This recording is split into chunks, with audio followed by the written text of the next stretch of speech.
भगवान शिव को मिले श्राप के कारण कटा था गणेश जी का शीश। भगवान शिव को महादेव के नाम से जाना जाता है क्योंकि वे सभी देवों में सबसे श्रेष्ठ माने जाते हैं। माना जाता है कि जब कोई भी देवता, असुर या मनुष्य कष्ट में होता है तो वे भगवान शिव को स्मरण करके अपने दुखों का अंत करने को कहता है। लेकिन क्या आप जानते हैं कि भगवान को अपने भक्तों के कष्टों को दूर करने के कारण कई बार श्राप भी भोगना पड़ा था। आइए जानते हैं शिव को मिले श्राप की कहानी। पौराणिक कहानी के अनुसार देवी पार्वती जब भगवान शिव को मिले इस श्राप के कारण गणेश जी का कटा था सिर, महादेव ने दुखाया था एक पिता का दिल। भगवान शिव को महादेव के नाम से जाना जाता है क्योंकि वे सभी देवों में सबसे श्रेष्ठ माने जाते हैं।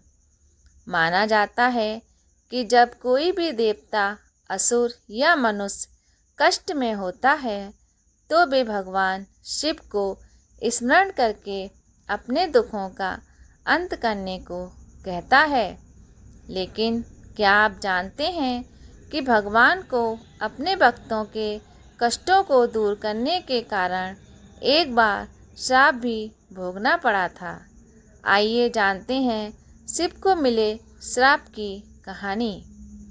पौराणिक कहानी के अनुसार देवी पार्वती जब किसी कार्य के लिए एकांत चाहती थी तो कैलाश में उपस्थित भगवान शिव के सेवकों के द्वार पर खड़े करके किसी को अंदर न आने देने का निर्देश देती थीं।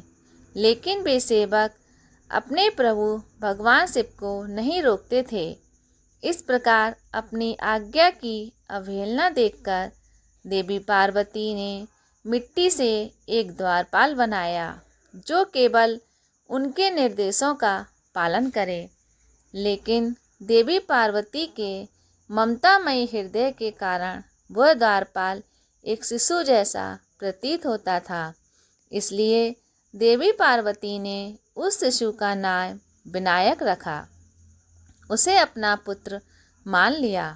जब पार्वती जी स्नान करने के लिए गईं तो वे विनायक को द्वार पर खड़ा करके कहकर गईं कि किसी को अंदर न आने दें। अभी अभी धरती पर प्रकट हुआ था विनायक, किसी भी बात से परिचित नहीं थे। वह भगवान शिव को भी नहीं जानते थे। इसलिए जब भगवान शिव देवी पार्वती से मिलने के लिए उनके कक्ष की तरफ आए तो विनायक ने उन्हें रोका और बार बार आग्रह करने पर भी भगवान शिव को अंदर नहीं जाने दिया। यह देखकर भगवान शिव को इस अपरिचित बालक को देखकर बहुत क्रोध आया। उन्होंने बालक की हठधर्मिता के कारण अपना त्रिशूल चलाकर उस बालक का मस्तिष्क काट दिया।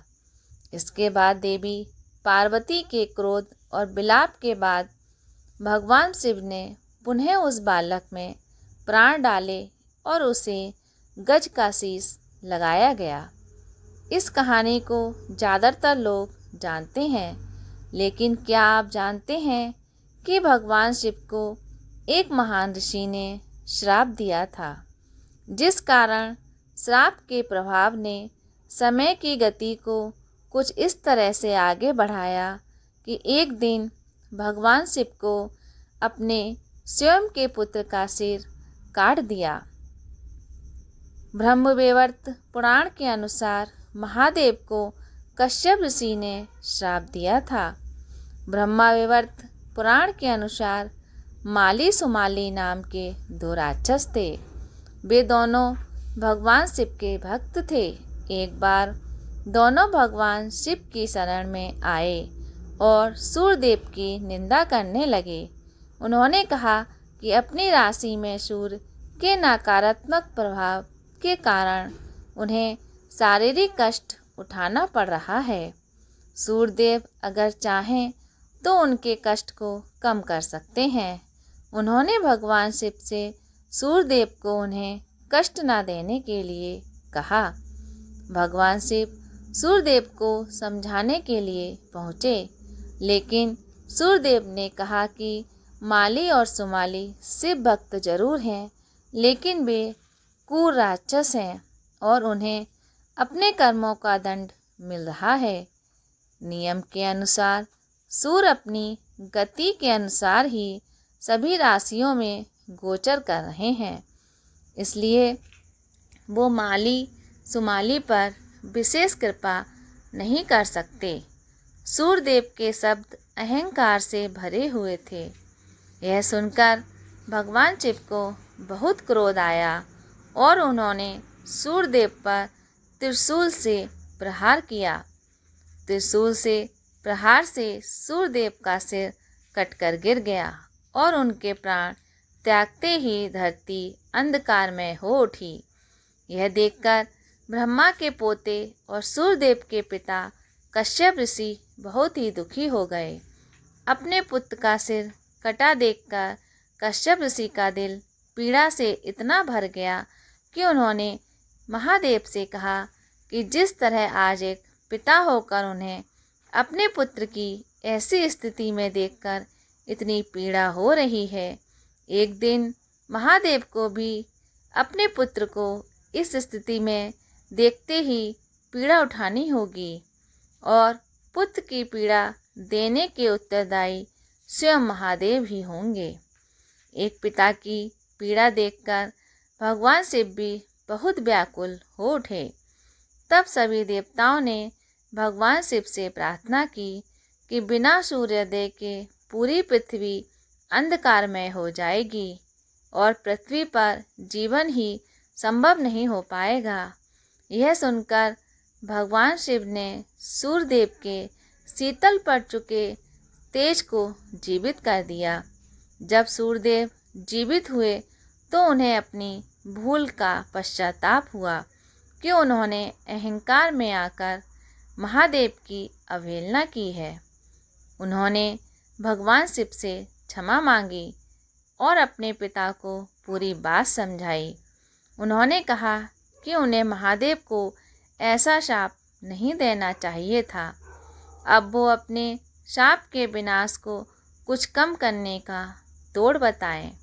यह सुनकर कश्यप ऋषि ने कहा कि दिया गया शाप वापस तो नहीं लिया जा सकता, लेकिन महादेव ने जिस तरह सूर्यदेव को जीवित किया है वे अपने पुत्र को भी जीवित कर पाएंगे और अपने अलग स्वरूप की वजह से महादेव का पुत्र देवता के रूप में घर घर पूजा जाएगा।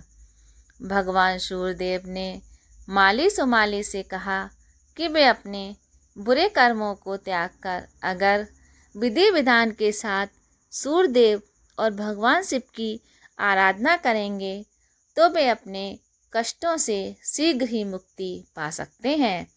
इस तरह माली सुमाली ने भगवान शिव के साथ सूर्यदेव की स्तुति भी शुरू कर दी।